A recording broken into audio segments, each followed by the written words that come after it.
నరుల యొక్క హృదయములో ఉన్నటువంటి తలంపులను ఊహంతయు ఎల్లప్పుడూ చెడ్డదని నేను ఎరుగుదును.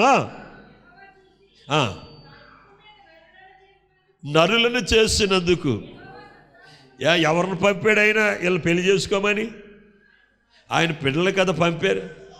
ఏమండి, వాళ్ళని కలుగు చేసినందుకు దేవుడు సంతాపడ్డా?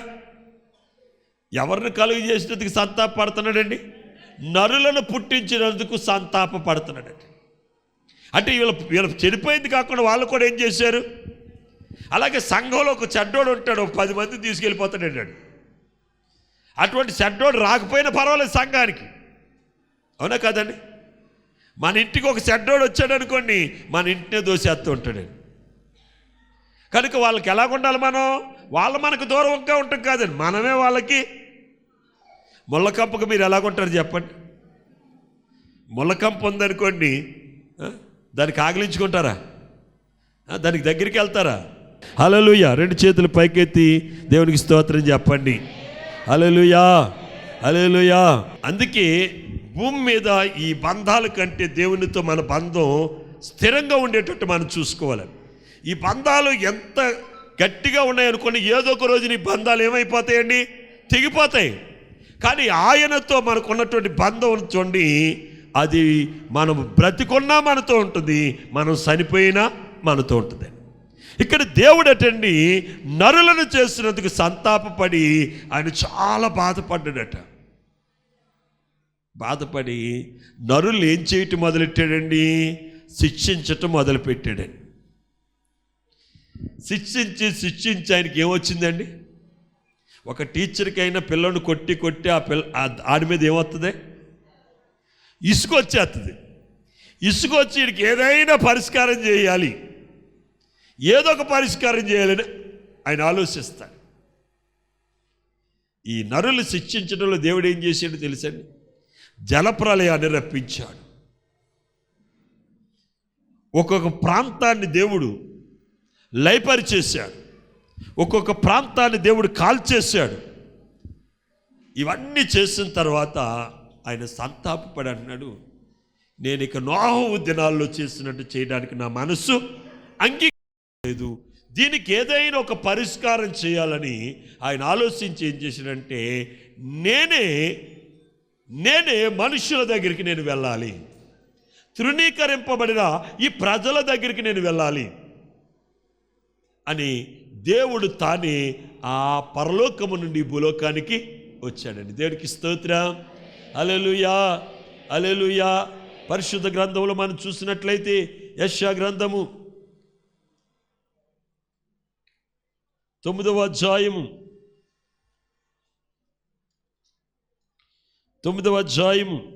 6వ వాక్యాన్ని చదవండి. ఇయాల అనగా మనకు శిశువు పుట్టెను, మనకు కుమారుడు అనుగ్రహింపబడెను, ఆయన భుజము మీద రాజ్యభారముండును.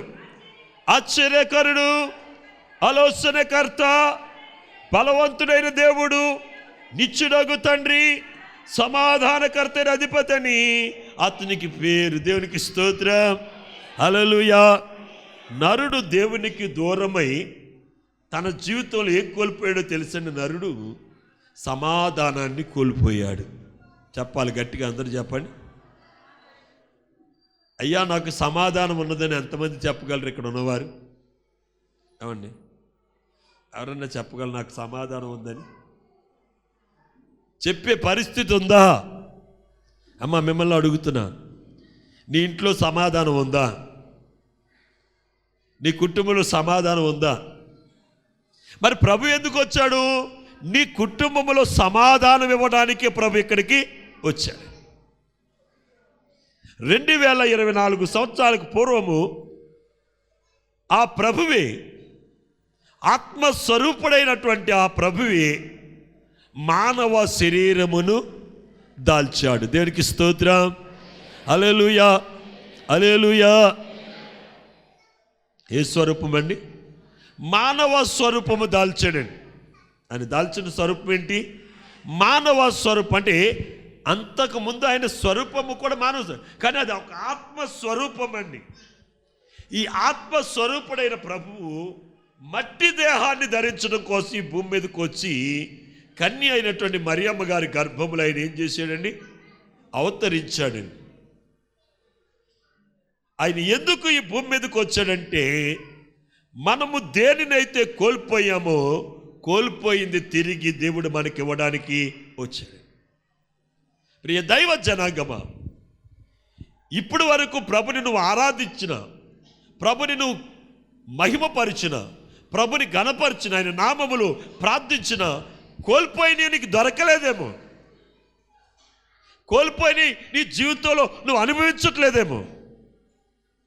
ప్రభు అంటున్నాడు, ఈ సంవత్సరము, ఈ అంశములు, ఈ యేసయ్య జన్మదిన పండుగలు జరుపుకునే సమయంలో ఈ లోకములో ఉద్భవించి సమాధానమునిచ్చిన సమాధానకర్త నీ జీవితంలోకి వచ్చి సమాధానం ఇవ్వడానికి ఆయన రెడీగా ఉన్నాడు.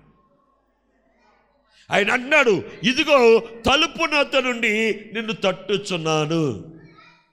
ఎక్కడుండండి? తలుపు నొద్ద నుండి తట్టుచున్నాను.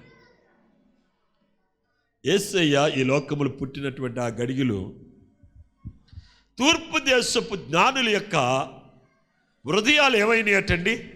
తెరవబడ్డాయట. ఎవరి హృదయాలు? తూర్పు దేశపు జ్ఞానుల యొక్క హృదయాలు తెరవబడ్డాయట. ఎవరు తెరిచారో తెలుసండి? ప్రభువే తెరిచాడు. ఎలా తెరిచారో తెలుసండి? ఆయన పుట్టినప్పుడే ఆయన కోసమైన ఒక నక్షత్రం ఆకాశంలో, అర్థమైంది? ఆకాశంలో ఉన్న నక్షత్రాలు, పేర్లు పెట్టబడిన నక్షత్రాలు ఉన్నాయి, పేర్లు పెట్టని నక్షత్రాలు కూడా ఉన్నాయి. అంటే మానవుడు ఇంకా కనుగొనలేని నక్షత్రాలు చాలా ఉన్నాయి. కొన్నిటికి పేర్లు, కానీ ప్రతి నక్షత్రానికి మట్టుకు ఒక పేరు ఉందండి. అర్థమైందా? దేవుడు దేనినైనా సృష్టించాడంటే దానికి ఒక పేరు పెడతాడండి. పేరు పెట్టుకోకుండా ఆయన ఏది సృష్టించడండి. అర్థమైందా? అర్థం అవ్వలేదా? ఒక జీవరాశిని సృష్టించాడు అనుకోండి, ఆ జీవరాశికి ఒక పేరు పెడతాడు, లేదా మన చేత ఆ పేరు పెట్టేస్తాడు. అర్థమైందా? అలాగే ఈ నక్షత్రాలకు అన్ని పేర్లు ఉన్నాయి, కానీ ఈ నక్షత్రం ఉంది చూడండి, ఈ నక్షత్రానికి ఉన్న పేరు ఏంటంటే యేసు. ఏం పేరు? యేసు. ఈ పేరండి. యేసు అని పేరుకి అర్థం ఏంటంటే పాపములో నుండి నరుణ్ణి పరిశుద్ధతలోనికి నడిపించటం. ఈ నక్షత్రం కూడా ఏం చేస్తుందంటే పాపములో ఉన్న ప్రజలను యేసు ప్రభు దగ్గరికి రక్షణలోకి అవి ఏం చేస్తున్నాయి? ఈ నక్షత్రానికి ఉన్న పేరు ఏంటంటే రక్షకుడు. కనుకనే ఆ యొక్క జ్ఞానులు అన్నారు, ఆయన నక్షత్రమును చూసి ఆయనను పూజించడానికి, ఆరాధించడానికి వచ్చాం. దేవునికి స్తోత్రం, హల్లెలూయా. నువ్వు ఇంకా ఆయనను పూజించట్లేదు, ఆయన ఆరాధించట్లేదంటే ఆ నక్షత్రము నీలో ఏం చేయలేదండి? ఉదయించలేదు. యాకోబులో ఉదయించిన నక్షత్రము నీలో ఉదయించినట్లయితే, యాకోబులో ఉద్భవించిన నక్షత్రము నీలో ఉద్భవించాలంటే,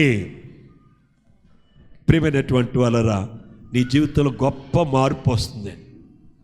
గొప్ప మార్పు వస్తుంది.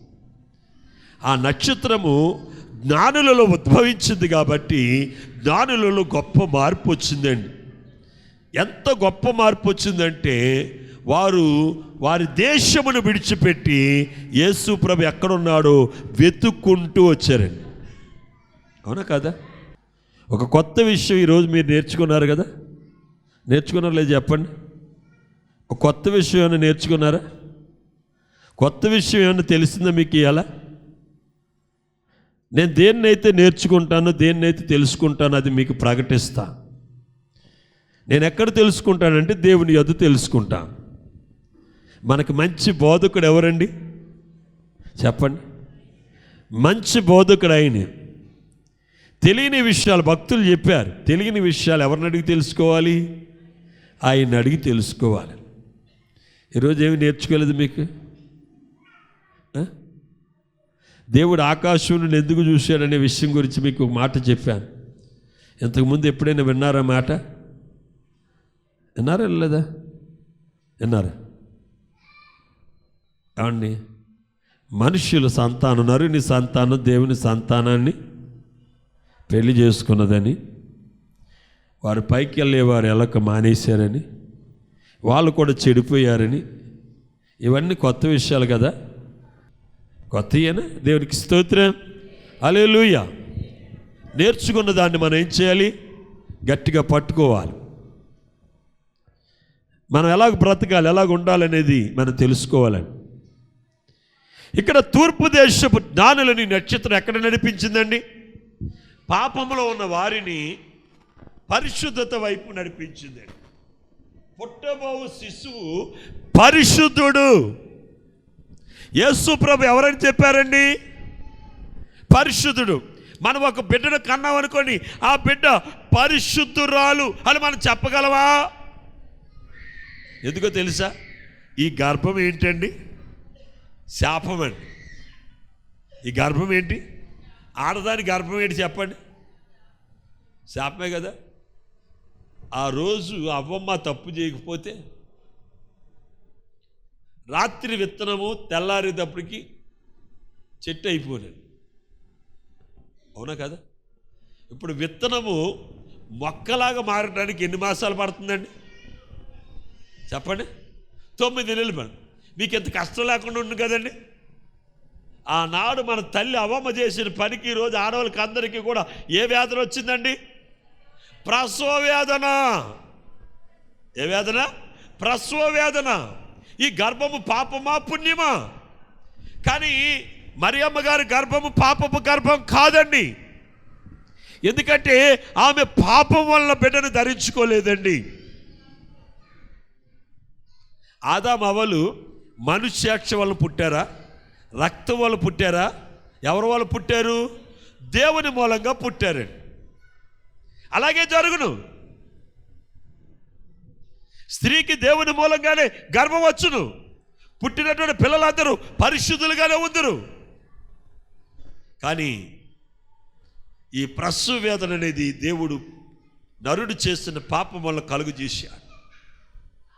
కానీ యేసు ప్రభు పరిశుద్ధుడు కనుక పరిశుద్ధుని చూడడానికి, పరిశుద్ధిని దర్శించడానికి, పరిశుద్ధతలు రావడానికి ఈ నక్షత్రం ఆయన ఎక్కడికి తీసుకొచ్చిందండి? అక్కడికి తీసుకొచ్చింది. పాపములో ఉన్నటువంటి ఆ జ్ఞానులను పరిశుద్ధుడైన యేసు ప్రభు దగ్గరికి నడిపించింది. యేసును చూడగానే వాళ్ళకి ఏమొచ్చిందట తెలుసండి? అత్యానంద భరితులయ్యారటండి. ఎందుకో తెలుసా? వారు యేసు దగ్గరికి వచ్చినప్పుడు అటండి ఆ ప్రదేశం అంతా కూడా వెలుగుతో నింపబడి పరలోక సైన్య సమూహం అటండి చుట్టూ ఉన్నారట. దేవునికి స్తోత్రం, హల్లెలూయా, హల్లెలూయా. అర్థమైందా? ఇది ఎవరికి కనబడుతుందటండి? ఇది ఎవరికి కనబడుతుందట? ఆ ఊరిలో చాలామంది రోజు పొలం వెళ్తున్నారండి పాకలు, వాళ్ళకి ఏం కనబడట్లేదండి. ఎవరో ఇక్కడికి వచ్చారు, వాళ్ళకి పురుడు వచ్చిందట అని అనుకుంటున్నారండి. కానీ ఈ జ్ఞానులకి ఏం కనబడుతుందటండి? గొప్ప వెలుగు. దేవునికి స్తోత్రం, హల్లెలూయా. ఎప్పుడైతే పాపములో నుండి పరిశుద్ధతలోకి నడిపింపబడ్డారో వారి కన్నులు ఏమైనాయి అటండి? తెరవబడ్డాయి. నమ్ముచున్న వారు గట్టిగా తప్పలు కొట్టి దేవుని మహిమపరచండి. ప్రభు మీ కన్నులు తెరుచునుగాక, మీ కన్నులు తెరుచునుగాక, మీ నేత్రాలు తెరవబడునుగాక, మహిమ గల యేసుని మీరు చూద్దురుగాక. హల్లెలూయా, హల్లెలూయా. ఓ గొప్ప సమూహం అటండి, పరలోక సైన్య సమూహం అటండి. ఆ స్థలం అంతా ఉన్నారు. పాక కనబడట్లేదండి వీళ్ళకి. ఏం కనబడట్లేదు? పాక కనబడట్లేదండి. ఎవరు కనబడుతున్నారట? తల్లి అయినటువంటి మరియా, యాషేబు, ప్రభు అయినటువంటి యేసుక్రీస్తు ఆ పశువుల తొట్టులోనటండి ఆయన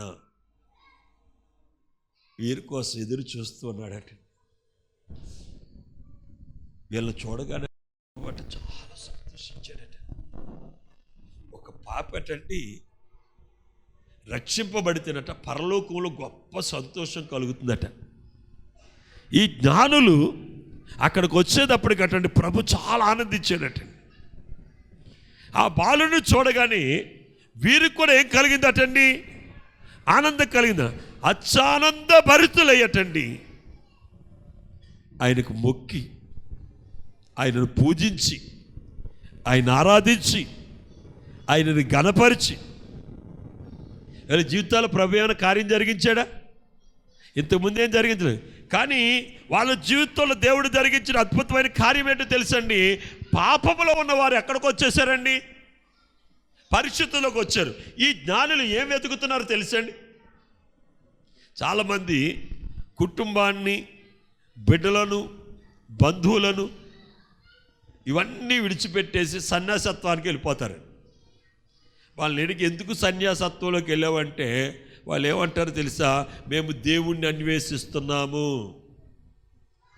ఏమండి, 10 ఏళ్ళు సీనియారిటీ ఉన్న సన్యాసిని అడిగిన అదే చెప్తాడండి.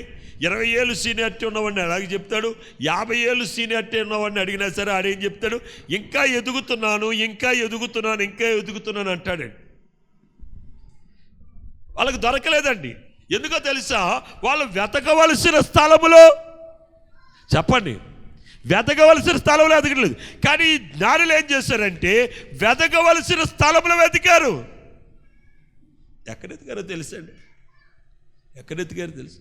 భూమి మీద ఎదగలేదండి. వాళ్ళు భూమి మీద వెతకలేదు, పైన వెతికారు. దేవునికి స్తోత్రం, హల్లెలూయా. భూమి మీద వెతికితే కనపడతారా? సులమిత అటండి బాగా పడుకున్నట్టండి ఎదుగుతుందట, నిద్ర ఎదుగుతుందట. కనపడ్డా? కనపడ్డాడు చెప్పండి. తర్వాత ఎక్కడ ఎదిగిందట? రాజవీధుల్లోకి వెళ్ళి ఎదిగిందట, కనపడలేదట. తర్వాత ఎక్కడికి వెళ్ళింది? జనం ఎక్కడ క్లౌడ్గా ఉంటారో మార్కెట్లోకి వెళ్ళి ఎదిగిందట. అక్కడికి వెళ్ళి మార్కెట్లోకి ఎదిగెళ్ళిందట. మార్కెట్లో కనపడ్డా? కనపడలేదండి. ఇవన్నీ విడిచిపెట్టేసి పొలంలోకి వచ్చి ఎదుగుతుందట. పొలంలో కనపడ్డాడట. పొలంలో ఎక్కడ ఎదుగుతుంది చెప్పండి? పొలంలో ఎదగాలంటే ఎక్కడ ఎదుగుతుంది? దేవుడా అక్కడ ఎదగాలి. అక్కడ వెతికితే ఇక్కడ కనపడ్డాడు. దేవుడికి స్తోత్రం, హల్లెలూయా. జ్ఞానులు ఎక్కడ ఎదిగారు? అక్కడ ఎదిగారు. కనుక వారు ఎక్కడ కనుగొన్నారు?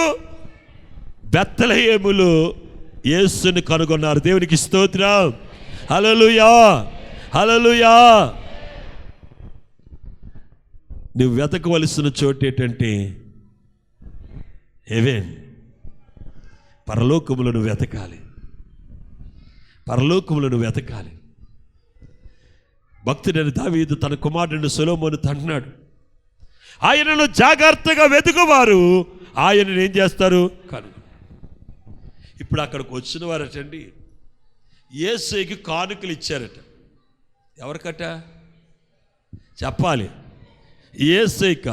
యేసుకి ఎంత వయసు ఉంటుంది?